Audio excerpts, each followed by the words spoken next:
로사님께서 보내주신 한미약품 1부 때 말씀드렸는데요. 네. 이분은 31만 6천 원에 사셨습니다. 비중은 크지는 않으세요. 5%. 근데 오늘 놀랄만 하십니다. 와, 네. 오늘 너무 많이 밀렸어요. 7.5%나 하락하면서 28만 1천 원까지 확 그냥 떨어져 버리는. 좀 억울하실 것 같아요. 그러게 말입니다. 이 한미약품 참 좋은 회사인 걸로 알고 있는데 고점 이후로 확 떨어져 버리니까 대응도 못하고 이거 어떻게 해야 될까 이러신 것 같은데요. 10.9% 손실 나셨네요. 좀 더 자세하게 이 한미약품과 관련해서 두 분의 의견을 들어보겠습니다. 네. 자, 우선 이사님께서는 한미약품에 대한 투자 의견 어떻게 가져가십니까? 일단 보유입니다. 보유. 일단 보유. 네. 전문가님은요? 저도 일단 보유입니다. 네, 좋습니다. 앞에 일단이 붙어있다라는 거 잘 생각해 주시면서 들어주시면 좋을 것 같아요. 네. 자, 이사님 한미약품 설명 부탁드리겠습니다.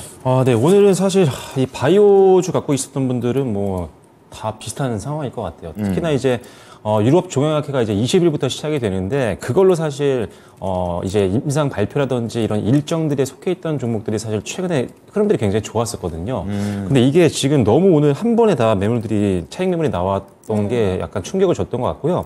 특히나 이제 한미약품 같은 경우도 보시면 아시겠지만 최근에 외국인들과 기관들이 이렇게 동시에 던지는 날이 그렇게 많지 않았었거든요. 오늘 외국인들이 22,000주, 그다음에 기관이 37,000주 정도 오늘 매도를 했기 때문에 사실 이런 것들이 뭐 아쉬운 부분이었죠. 근데 한미약품은 사실 물론 빠져서 좀 아쉽긴 하지만 오스코텍이나 유한양에 비하면 그래도 양호했습니다. 좀 그나마 방어를 좀 해준 거거든요, 이게. 그래서 오늘은 그래서 이제 한미약품과 같이 사실 이 시총이 굉장히 높은 회사잖아요, 이 회사들도. 그러다 보니까 ETF도 막 지금 엄청나게 많이 빠졌습니다, 오늘. 바이오 관련된 ETF도.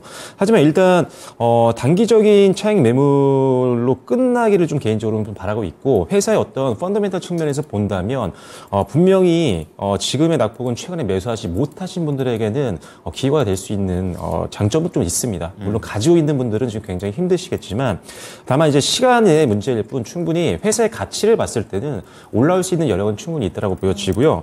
한미약품 같은 경우는 일단은 지금 3분기 실적이라든지 4분기 실적에 대한 기대감은 좀 있습니다. 3분기 같은 경우는 사실 북경 한미가 있잖아요. 근데 북경 한미 같은 경우는 환율 좀 문제가 좀 있었기 때문에 조금 아쉽긴 했지만 4분기부터는 좀 개선에 대한 기대감이 있습니다. 그래서 북경 한미 같은 경우는 일단 4분기 때 계절적 성수기거든요. 그래서 그때 좀 실적 개선을 좀 기대해 볼 수 있을 것 같고요. 그리고 연내에는 MSD 쪽에 기존에 이제 기술 이전한 케이스가 있습니다. 그래서 마일스톤이 들어오게 되면 이게 추가적인 상승 모멘텀이 될 수가 있거든요. 그래서 이 부분도 항상 발표가 나는지 안 나는지, 그리고 마일스톤이 올해 적용이 되는 건지, 매출에 반영이 되는지 부분 계속적으로 체크하실 필요가 있을 것 같습니다. 그래서 일단 한미약품 같은 경우는 뭐 사실 주가가 좀 갇혀있는 모습들도 보이고 있긴 해요. 그래서 사실 이 부분에서 크게 움직이지는 않고 있는 상황이긴 하거든요. 그래서 계속 저점에서 저점 만들고 지지선 만들고 반등 나올 때 항상 지난 직전 고점 정도를 계속 목표가로 대응하셨던 분들도 아마 상당히 많았을 거라고 생각을 합니다. 그래서 일단 지금도 역시나 기술적인 영역에서는 그 전략은 유효하다는 판단이지만 물론 오늘 매물이 강하게 추세가 됐고, 그 다음에 아직은 장대 음봉 마감, 그 다음에 추가 하락에 대한 리스크가 충분히 있기 때문에 신규 진입과 추가 매수는 일단은 절대적으로 피하시는 게 좋을 것 같다는 생각이고요. 지지선 만들고 그 다음에 다시 한번 되돌림 나오는 걸 눈으로 보고 들어가도 절대 늦지 않습니다. 그래서 항상 빠지는 차트에 베팅하는 것은 철저하게 피하시는 게 좋다는 점 다시 한번 말씀드리겠습니다.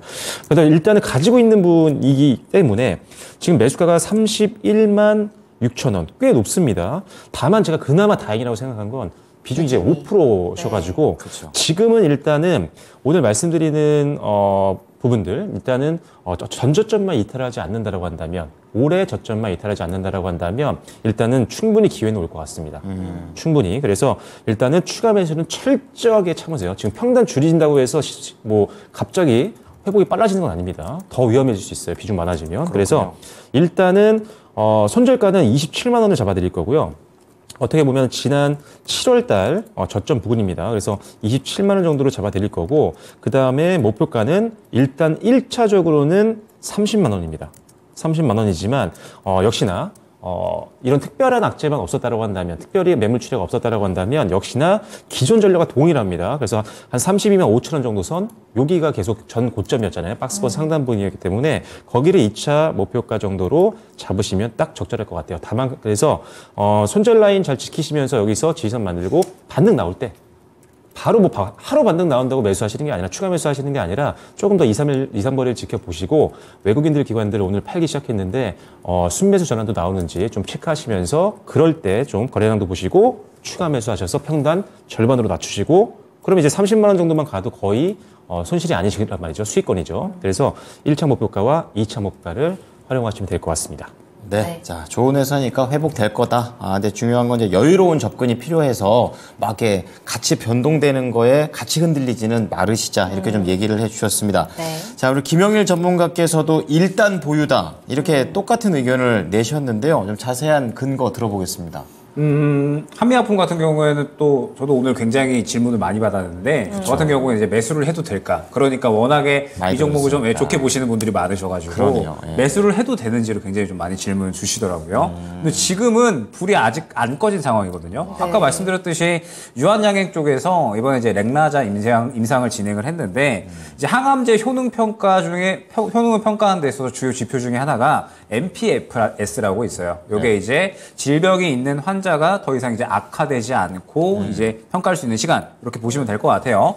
그래서 이번에 기대했었던 이제 이 MPFS가 있는데 요거보다 살짝 낮게 나온 거죠. 네. 시장이 기대했던 것보다. 그러면서 이 부분에 대해서 시장이 실망을 하면서 투매가 일괄적으로 다 나왔다라고 보시면 될 것 같고, 그에 따라서 아까 말씀드렸던 것처럼 유한양이나 오스코텍은 굉장히 크게 급락을 했는데 네. 그나마 한미약품 같은 경우에는 그래도 어느 정도 지켜주는 모습을 보여줬어요. 왜냐라고 하면 한미약품은 사실 올해에도 꾸준하게 실적 성장을 해주고 있었고, 뭐 4분기에도 추가적으로 실적 성장에 대한 기대감은 여전히 남아있는 상태에서 비만 치료제 또한 최근에 이제 R&D를 진행을 하겠다. 저번 달에 이제 이야기를 했었거든요. 네. 최근에 비만 치료제가 워낙에 이제 또 핫하다 보니까 이 부분에 대한 또 모멘텀도 가져가면서 좋은 이야기들은 상당히 많이 나와주고 있습니다. 그런데 워낙에 오늘 이 제약 바이오 쪽에 굉장히 좋지 않은 악재가 하나 터지게 되면서 일괄적으로 투매가 나왔다라고 보시면 될 것 같아요.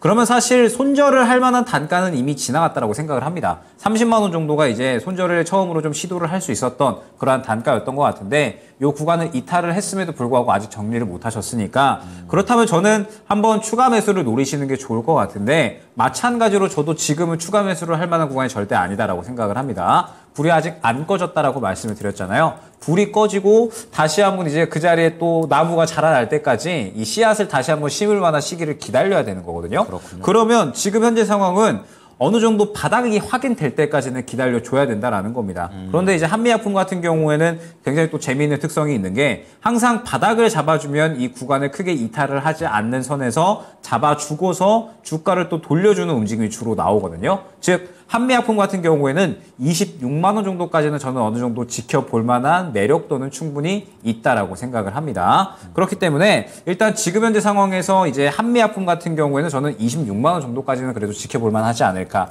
그렇다고 해서 26만 원을 바로 이제 또 이 지켜준다라고 해서 바로 추가 매수를 하시는 게 아니라 항상 말씀드리지만 꼭 수급을 보셔야 됩니다. 수급을 보시면서 수급이 다시 한번 들어가는 구간이 또 시장의 관심을 받으면서 또 고개를 돌려주는 구간이 될 거니까, 수급이 다시 한번 들어가는 구간에 대응을 하셔가지고 그때 추가 매수 노리셔서 빠져나오시는 게 좋지 않을까. 다행히 또 비중도 그렇게 크지 않으시기 때문에 추가 매수와 여력을 충분하시다라고 생각이 됩니다. 그럼 제일 베스트는 26만 원 수준에서 수급이 딱 들어오면 베스트인 건가? 베스트인가요? 그렇죠. 26만 원 수준에서 어느 정도 바닥 잡아주고 그러면서 이 추가 매수할 수 있을 만한 수급이 들어오는 구간이 가장 좋을 것 같아요. 그래서 일단은 26만 원 먼저 이 구간까지 좀 저점 보시고 어느 정도 자리를 지켜준다? 그러면은 이제 수급 들어올 때 추가 매수해서 한 목표가는 1차적으로 30만 원 정도 보시면 좋지 않을까 생각이 됩니다. 자, 그럼 손절가는요? 손절가는 26만 원이죠. 26만 원. 알겠습니다. 자, 두 분의 의견 한미약품에 대해서 들어봤습니다. 정리해드리겠습니다. 자, 우선 박철순 이사와 그리고 김영일 전문가 모두 다 일단 보유 의견, 그리고 추가 매수는 해도 좋은데 지금은 아니다라는 것도 같은 의견이 되겠습니다. 네, 자, 목표가 1차 30만 원. 네네. 자, 그리고 2차 32만 5천 원이고요. 손절가 27만 원, 말씀을 좀 드리고요. 김영일 전문가, 다른 종목에 비해서 그래도 잘 버텼다라는 그런 관점. 역시, 추가 매수는 해도 되는데, 가장 베스트는 26만 원 정도 수준에서 바닥 잡고 수급까지 받아주는지, 보면서 좀 들어가시고요. 목표가 30만 원, 그리고 손절가 26만 원 제시합니다.